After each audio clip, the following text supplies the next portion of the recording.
Good morning बच्चों। मैं हिंदी की अध्यापिका कमलेश सक्सेना आज आपको ऑनलाइन कक्षा कार्य में पढ़ाऊंगी हिंदी साहित्य। आज हम हिंदी साहित्य में पढ़ेंगे पाठ 20 जिसका नाम है मूर्खों का संसार। आइए पाठ को पढ़ना शुरू करते हैं। कहा गया है मूर्खो अस्ति यस्तु विवेकहीन, अर्थात जो विवेक शून्य है, बुद्धि से काम न लेता हुआ बिना विचार मनमाना आचरण करता है, वह मूर्ख कहा जाता है। मूर्ख दो प्रकार के होते हैं, एक पठित मूर्ख और दूसरा साधारण मूर्ख। तो आइए पढ़ते हैं पठित मूर्ख के बारे में कि पठित मूर्ख कैसे होते हैं। पठित मूर्ख से मूर्खता की अपेक्षा नहीं की जाती, यानी कि जो व्यक्ति पढ़ा लिखा होता है, पठित का मतलब होता है पढ़ा लिखा, जो व्यक्ति पढ़ा लिखा होता है उसे मूर्खता की अपेक्षा उम्मीद नहीं की जाती, परंतु अहंकारवश उसका आचरण उसे मूर्खता की श्रेणी में ला खड़ा कर देता है। यह मूर्खता अत्यंत गंभीर प्रकृति की होती है, क्योंकि मूर्खता का परित्याग अथवा निवारण की दृष्टि से विद्वान के गुण प्राप्त करने का उपक्रम किया जाता है। अहंकारी मनुष्य इस गुण की विशालता से समग्र रूप से, यानी कि अहंकारी मनुष्य जो होता है इस गुण का विशाल से समग्र, यानी कि विशालता से बड़े और सारे रूप से परिचित हो पाने के कारण पठित मूर्ख का स्थान ग्रहण कर लेता है। सब कुछ जानते हुए भी वह पठित मूर्ख बन जाता है और कहलाता है पठित मूर्ख। जो बहुत शुद्ध और बहुत बुद्धिमान होकर स्पष्ट ब्रह्म ज्ञान की बात करता है, कहता है, फिर भी दुराशा एवं अभिमान रखता है। जो व्यक्ति अपने आप को बुद्धिमान और बहुत ज्ञानी समझता है, लेकिन फिर भी वह दुराशा यानी कि अपने अंदर बुराई और अभिमान रखता है, वह पठित मूर्ख है। अपने ज्ञातापन के अभिमान से जो सब पर दोष लगाता है और सबके छिद्र ढूंढता है, यानी कि जो अपने आप को ज्ञाता समझता है और दूसरों में हमेशा बुराइयां ही ढूंढता रहता है, वह पठित मूर्ख है। शिष्य से यदि कोई अवज्ञा हो जाए और संकट में पड़ जाए, तो जो पुरुष उसे दुर्वचन कहकर उसके द्वारा की गई क्षमा याचना न मान उसके मन में को दुखी करता है, वह पठित मूर्ख होता है। यानी कि जो अगर किसी छात्र से कोई गलती हो गई है और वो उसके लिए क्षमा मांगता है और उसको क्षमा ना किया जाए और उसको परेशान किया जाए, तो वह भी पठित मूर्ख कहलाता है।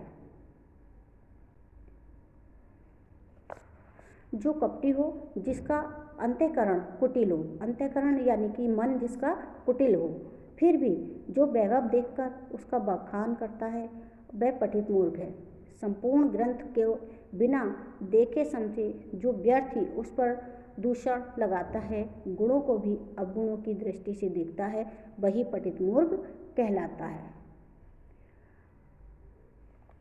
जो अपने ज्ञातापन के अभिमानवश हट करता है, यानी कि अपने आप को बहुत समझदार समझकर किसी बात की हट यानी कि जिद पर अड़ा रहता है, अथवा अपना क्रोध नहीं रोक सकता, और जिसकी करनी और कथनी में अंतर होता है, और जिसकी करनी और कथनी यानी कि जो कहता कुछ और है और करता कुछ और है, वो भी पठित मूर्ख की श्रेणी में ही आता है। बिना अधिकार के बेवक्ता बनकर जो वृत्तांत देने का परिश्रम करता है और जो कठोर या असंबद्ध वचन बोलता है, यानी कि किसी के लिए गलत बोलता है, वह पठित मूर्ख है। जो दोष अपने में हो उन्हीं को दूसरों पर बतलाकर, जो दोष यानी कि बुराइयां हमारे अंदर खुद हैं और वो दूसरों को बतलाकर स्वयं को दोष मुक्त प्रकट करता है, यानी कि खुद को बहुत अच्छा बताता है, वह पठित मूर्ख होता है। जिसने अभ्यास करके बहुत सी विद्याएं तो पढ़ ली, पर लोगों को संतुष्ट करना, सद्व्यवहार करना नहीं जानता, वह भी पठित मूर्ख कहलाता है। यानी कि जो पढ़ लिख कर बहुत सारी उन्होंने विद्याएं तो सीख ली, लेकिन लोगों को संतुष्ट करना उसे नहीं आता, तो वह भी पठित मूर्ख कहलाता है। भगवान को छोड़कर जो लोभवश मनुष्य की धनाज्ञ यानी कि धनवान लोग पुरुषों के ही कीर्ति का वर्णन करता है, वह पठित मूर्ख है। जो स्वयं को ब्रह्मज्ञानी व महायोगी मानता है और चमत्कार, सिद्ध और भविष्य की बातें बताने लगता है, वह भी पठित मूर्ख है। किसी की बात सुनकर जो मनुष्य अपने मन में उसके दोष की चर्चा करता है और दूसरों की भलाई देखकर हट करता है, यानी कि जिद पर अड़ा रहता है, वह भी पठित मूर्ख है। जो तीर्थ और सिद्ध क्षेत्र को नहीं मानता तथा स्वयं सिद्ध समझकर अपने को ही पुजवाता है, वह भी मूर्ख कहलाता है। जो आदर देखकर प्रीति करता है और कीर्ति के न होने पर भी किसी की प्रशंसा करता है और तुरंत ही उसका अनादर देखकर उसकी निंदा करता है, यानी कि दूसरे लोगों के ऊपर जो चलता है कि अगर कोई सब उसका आदर कर रहे हैं तो वो भी उसका आदर कर रहा है और कोई उसकी बुराई कर रहे हैं तो वो भी उसकी बुराई करता है, वह भी पठित मूर्ख होता है।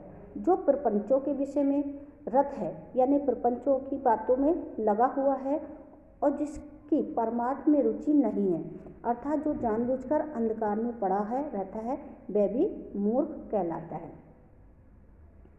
जो दूसरों को प्रसन्न करने के लिए यथार्थवान वचन छोड़कर और कुछ का कुछ बोलता है, जो पराधीन होकर पर घर पर धन पर ही निर्वाह करता है, यानी कि जो व्यक्ति पराधीन यानी कि दूसरों के अधीन रहता है और दूसरे के घर और दूसरे के धन पर ही निर्वाह करता है, वह भी पठित मूर्ख होता है। ढोंग रचकर जो न करने योग्य कर्म करता है और मार्ग भूलकर, यानी कि ढोंग रचकर प्रपंच रचकर जो कि गलत रास्ते अपनाता है, वह भी पठित मूर्ख कहलाता है। फिर भी सन्मार्ग हट करता है, वह भी पठित मूर्ख होता है। जो रात दिन अच्छे अच्छे ग्रंथ तो पढ़ता है परंतु जो अपने अवगुण नहीं छोड़ता, यानी कि जो व्यक्ति अच्छी अच्छी पुस्तकें तो पढ़ता है, ग्रंथ पढ़ता है, लेकिन अपने अवगुणों को, बुराइयों को अपनी नहीं छोड़ता, वह भी पठित मूर्ख है। कथा में बैठे हुए श्रेष्ठगण श्रोतागण के दोष देखकर जो केवल उनके दोष ही बतलाता है, वह पठित मूर्ख है। वैभव के अहंकार में जो सद्गुरु की उपेक्षा करता है, यानी कि अपने वैभव, अपनी संपन्नता के आधार में सद्गुरु अच्छे लोगों की उपेक्षा यानी कि बुराई करता है और अपनी गुरु परंपरा को छिपाता है, वह पठित मूर्ख होता है। ज्ञानोपदेश करके जो स्वार्थ साधन करता है, यानी कि ज्ञान प्राप्त करके जो स्वार्थ की साधना करता है, कृपण की तरह धन संचय करता है और जो द्वितीय प्रति के लिए परमार्थ का उपयोग करता है, वह पठित मूर्ख है। शास्त्र का खूब अध्ययन करने पर जो धर्म का पालन नहीं करता, यानी कि शास्त्रों का अध्ययन तो कर लेता है लेकिन अपने धर्म का पालन नहीं करता और जिससे आत्मज्ञान प्राप्त नहीं हुआ, वह भी पठित मूर्ख होता है। अब प्रत्येक मानव शरीरधारी को यह विचार करना है कि वह पठित मूर्ख है अथवा नहीं। साधारण मूर्ख, दूसरे प्रकार के मूर्ख हैं साधारण मूर्ख। ये जिनके पेट में जन्मा, यानी कि जिसके पेट से जन्म लिया उन्हीं का विरोध करता है, यानी कि अपनी माँ का विरोध करता है, वह भी मूर्ख है। जो सामर्थ्य पुरुष के से बैर करके उसकी बराबरी करता है, यानी कि जो सामर्थ्य पुरुष के बैर रख के दुश्मनी मानकर उसकी बुराई करता, बराबरी करता है, वो अहंकारी मूर्ख है। जो अपने मुंह अपनी प्रशंसा करता है, वह मूर्ख है। जो व्यर्थ हंसता है, जो बेकार में खाली बिना बात के हंसता है, वह भी मूर्ख है। सत्संग छोड़कर तथा दुर्जनों से मित्रता जोड़ता है, यानी कि अच्छी बातों को छोड़कर दूसरे लोगों के, गलत लोगों की संगति में जुड़ता है, वह भी मूर्ख है। दूसरों की बुराई में लगा रहता है, वह मूर्ख है। जहाँ बहुत श्रेष्ठ पुरुष बैठे हों वहाँ जाकर बीच में बैठ जाना, सो जाने, खाने लगने, बातें करने लगे आदि बातें सुनने वाला भी मूर्ख होता है। जो दूसरों की आशा पर पुरुषार्थ परित्याग कर देता है, यानी कि दूसरों की आशा पर, दूसरों की उम्मीद पर अपने पुरुषार्थ को छोड़ देता है और आलस्य प्रमोद में ही आनंद मानता है, यानी कि आलस्य में ही और जो आमोद प्रमोद को ही में ही आनंद लेता है, वह मूर्ख है। जो श्रेष्ठ पुरुष के साथ अति निकटता का संबंध रखता है, परंतु उसके उपदेश करने पर बुरा मानता है। यानी कि अच्छे लोगों की संगति तो करता है लेकिन उसके उपदेशों को बुरा मानता है तथा उसकी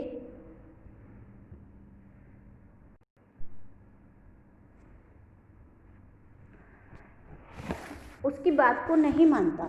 वह मूर्ख है जो पराधीन है, परघर में रहकर परमति पर पड़ा रहता है। यानी कि दूसरों के घरों में पड़ा रहता है, दूसरों की मत पर चलता है, अपनी बुद्धि के विवेक से नहीं चलता तथा द्रव्य लोभ से बूढ़ों को कन्या प्रदान कराता है और जो अपनी शक्ति से अधिक व्यय करता है, और वह मूर्ख है जो निर्धन के घर धरोहर रखता है और गई वस्तु का पश्चाताप करता है, वह भी मूर्ख कहलाता है।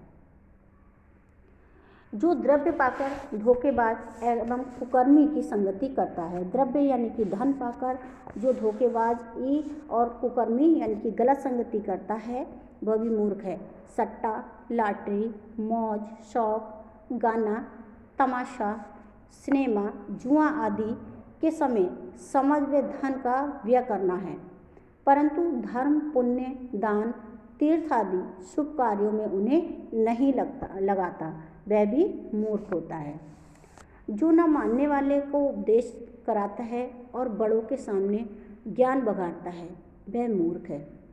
जो मर्यादा छोड़कर निरंकुश वातावरण में बर्ताव करता है, वह मूर्ख है। व्यथा होने पर भी औषधि सेवन पर पथ्य पालन नहीं करता, यानी कि बीमार होने पर वह अपनी औषधि यानी कि दवाई का सेवन नहीं करता और अपना वो जो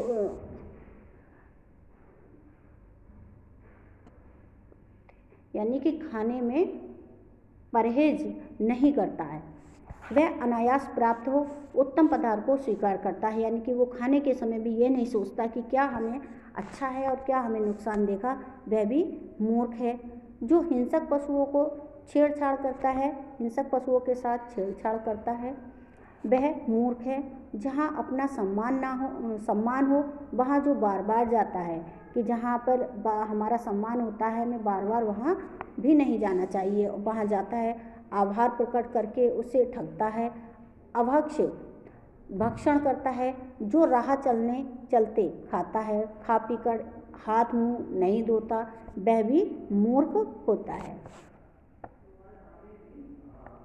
जिसके पास विद्या, तप, पान, शील, गुण, धर्म, धन, वैभव, पुरुषार्थ आदि नहीं है, तो वो भी जो क्रोध, मत, मोह, आलस्य, प्रमोद, मलिनता,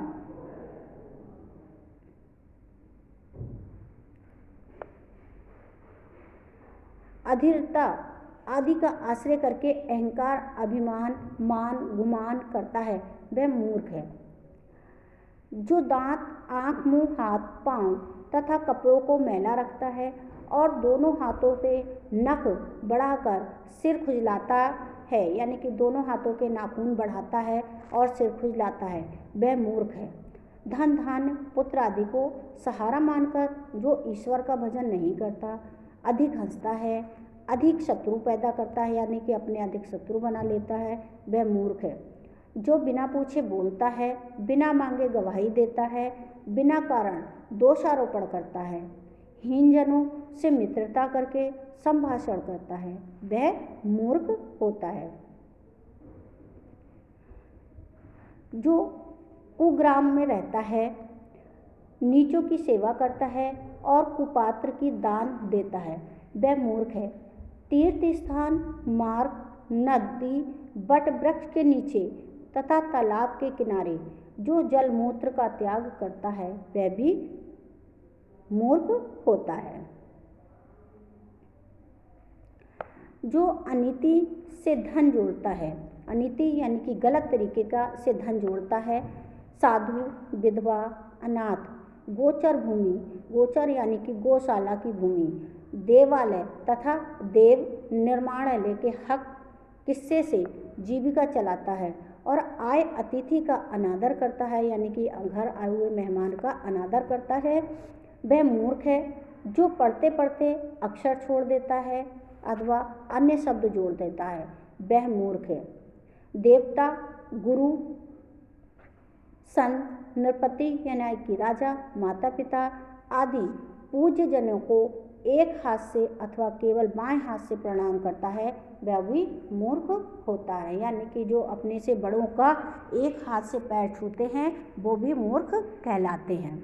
उपयुक्त लक्षणों वाले मानवों को असुर स्वभाव घर करने लगता है। यानी कि ऐसे लक्षण जिसके अंदर होते हैं उनके अंदर असुर यानी कि राक्षसों का स्वभाव उनके अंदर घर करने लगता है। जिस मनुष्य में ये दुर्गुण आ जाते हैं वह दानव स्वभाव का बन जाता है, यानी कि राक्षस के स्वभाव का बन जाता है। अतः दुर्लभ जीवन साधन लाभ कर प्राप्त विवेक बुद्धि और सदुपयोग करते हुए हमें अपनी बुद्धि का सही उपयोग करते हुए उपयुक्त दुर्गुणों के विपरीत मानवता का विकास करने वाले सद्गुणों को धारण करना की चेष्टा करनी चाहिए। यानी कि हमें अच्छे सद्गुणों को धारण करना चाहिए। इससे मानव अपनी सच्ची स्थिति में प्राप्त हो सकता है। इससे मानव जो है वो अपना जो मानव का धर्म है उसमें वो प्राप्त हो सकता है। सद्गुणों से ही मानवता की शोभा होती है, यानी कि मनुष्य की शोभा उसके सद्गुणों से ही होती है। वह मनुष्य का सहज रूप स्वभाव है। सद्गुणों को धारण करने से मानव देवत्व को प्राप्त करता है और जिस मनुष्य के अंदर सद्गुण होते हैं वही मानव जो है देवत्व को यानी कि देवता के समान माने जाते हैं, उन्हीं को सब अच्छा समझते हैं। तो बच्चों ये हमारा पाठ 20 था जिसे मैंने पढ़ाया समझाया। इसमें 2 प्रकार के मूर्ख बताए गए हैं, एक है पठित मूर्ख और दूसरा है साधारण मूर्ख। तो ये आपकी समझ में पाठ पूरा आ गया होगा। धन्यवाद।